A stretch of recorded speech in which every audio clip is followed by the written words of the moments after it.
Hey everyone, how's it going? Welcome back to Let's Play Devil May Cry 3. Last time in Mission 7, Dante was defeated by Vergil in our first rival battle boss fight against Dante's dear brother. So before we move into Mission 8, yeah, let's just go ahead and max out Rebellion. Drive is not a move that I use too much, but Stinger level 2 is always nice to have, and I'm just kind of being a completionist with Rebellion.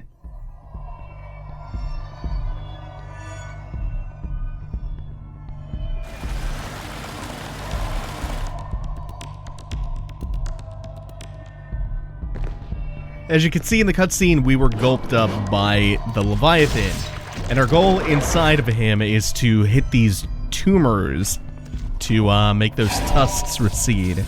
We can now use Devil Trigger. The gauge for our trigger are those runes below the health bar. In DT form, we're faster, we're stronger, we regenerate health. There's one extra benefit. When you first pop Devil Trigger, you explode, and it can interrupt enemies, kind of like a burst. If you hold down L1, you can consume a bunch of extra DT gauge all at once for a more powerful charged explosion that's highly damaging. It's called Devil Trigger Explosion, and the more excess gauge that you have, the stronger it becomes.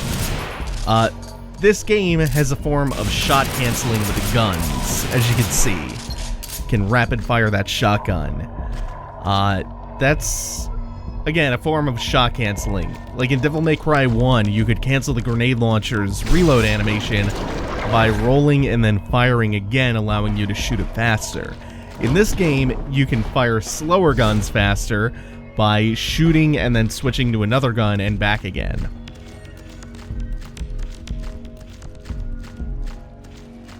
We want to avoid these slime pits because they are corrosive and they will slowly damage Dante over time.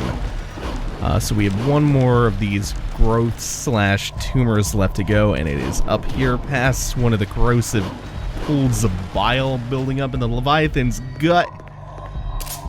And this motherfucker has swallowed everything. He swallowed an entire ship whole, which I like to believe is a callback to the ship from Devil May Cry 1, where you fight Griffin for the second or third time.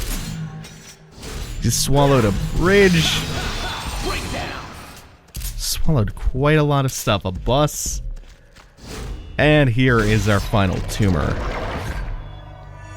Looks like an entire city block is in here. And we can just go straight down. Nice, I didn't even land in one of the bile pits. This is kind of a funky level, but I like it. There's one part that visually it's a little bit nauseating, but we won't last too long in that part. Or rather, that part won't last too long, I hope.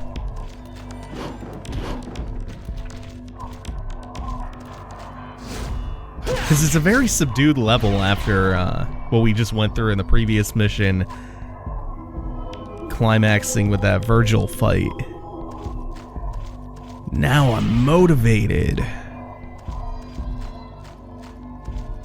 This camera angle's really cool, especially for this chase coming up. That is yet another Gigapede. There are two of these crawling around.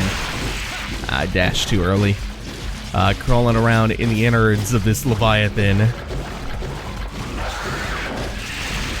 So that's gonna be our number one goal, is escaping this thing. Oh, and we got new enemy types. Cannot remember which hell demons these are.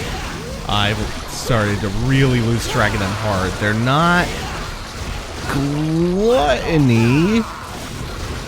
Are they gluttony? Ooh. No. Gluttony or sand? Oh, hell. Screw it. Not prides. They're not prides. The special thing about this enemy type, the only thing that makes them particularly unique, is that you cannot launch them for air combos.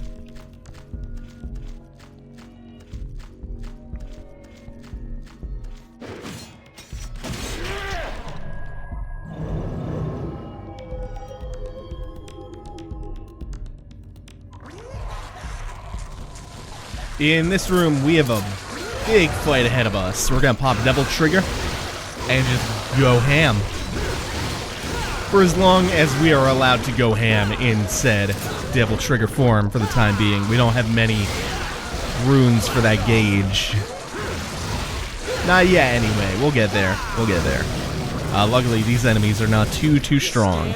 And here's another nice thing. Taunting not only builds up the style meter, it also gives you Devil Trigger orbs back, and a lot of them at that. It's so nice and convenient. And it gives you extra reasons beyond just style to taunt enemies. So, Kazuma Kaneko of the Shin Megami Tensei series was given the privilege of designing this game's Devil Trigger forms. And the designs of each character's Devil Trigger changes slightly depending on which weapon you currently have equipped. And also, you gain a couple different properties depending on which weapon you're using in Devil Trigger. Like with Rebellion, you can glide a little bit in midair, which might come in handy later. It'll come in handy getting a couple tricky blue orbs. Ah, shit, you know what? I should have gone into this with Cerberus. There is a combat adjudicator up ahead on the left somewhere. Did I pass it already? Oh no, it's right up here. There's a combat adjudicator for Cerberus. Man. I think there's a goddess statue up ahead somewhere, but it's too inconvenient to switch. I might go back for it later, or I might just ignore it. So this is the second Gigapede in the innards, and this one we can't just run away from. I'm pretty sure we have to fight and kill this one.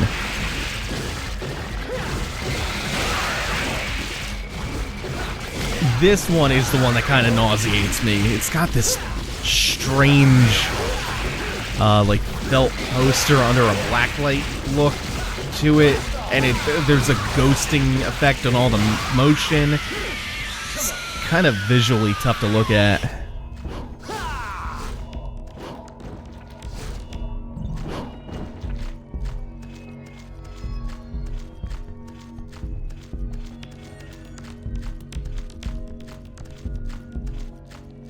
So you can let him chase you all the way back, but I don't think you can actually escape until he's dead. I might be mistaken on that.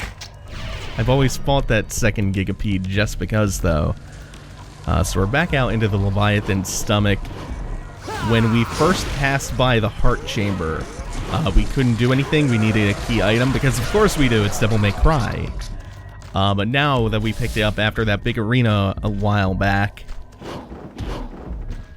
we can attempt to do something. That thing that we picked up was a mass of souls powering the Leviathan. Oh, it's hard to see in here. It's gotten way darker since we passed through the first time. I am going to switch out for Swordmaster, though. Swordmaster is very, very helpful because I want to stay in the air against this upcoming boss as often as possible. And some of the air combos that Swordmaster gives you access to will help with that. Sound effects are very Saturday morning cartoon. Oh, pushed me away a little bit. I lost sight. This is why I want to stay up in the air, because the room fills up with enemies that will respawn indefinitely, so it's not even worth clearing them out. So you want to attack the two organs on either side of the room. I prefer to go for the right one because it will drain your devil trigger gauge away if you ignore it too much. And then that will expose the heart for a bit of damage. The heart is vulnerable during another phase as well. In fact, you can get even more damage off during this other phase. This one, pretty sure this laser is another homage to Griffin. It has very similar firing patterns to Griffin's as well. We'll get a little bit of time with the heart. Oh no, I thought that I misjudged that. That was the wrong thing. It'll become exposed again because we took out the right organ, and the right organ, both the organs on both sides will just respawn over and over. There we go. Yeah, so with some Swordmaster air combos, we can just hang out in midair for a while, not have to worry too much, and then we can just jump cancel to get our air hike back and never really have to touch the ground. This is, yeah, that's the laser pattern that reminds me the most of Griffin. So while it's firing its laser, you can actually go up top and hit it.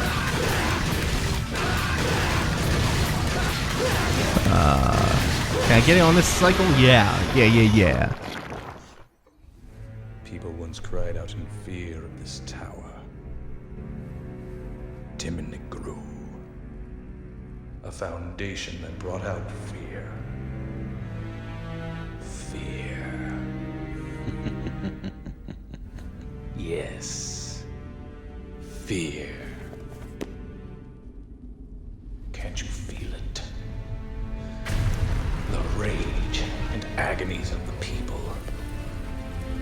Those who were confined here, with their desires for evil being unfulfilled. It was all because Sparta slammed the door to the demon world in their faces.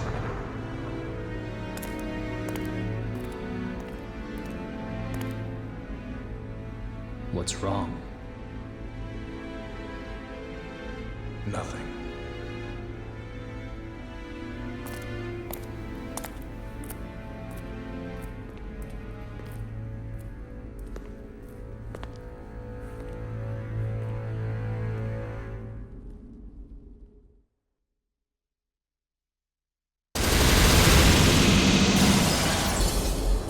And just like that, that is another mission in the bag.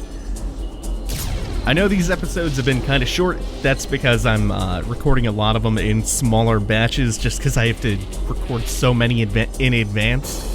So videos are still going up while I'm away at EVO. This should be the last one though. I will be back from EVO if I have this planned out and scheduled correctly. I'll be back from EVO the day after this video goes up. So we can start doing longer episodes. Probably 2 missions an episode in most cases. So, thanks for watching everyone. Take it easy. Have a good one.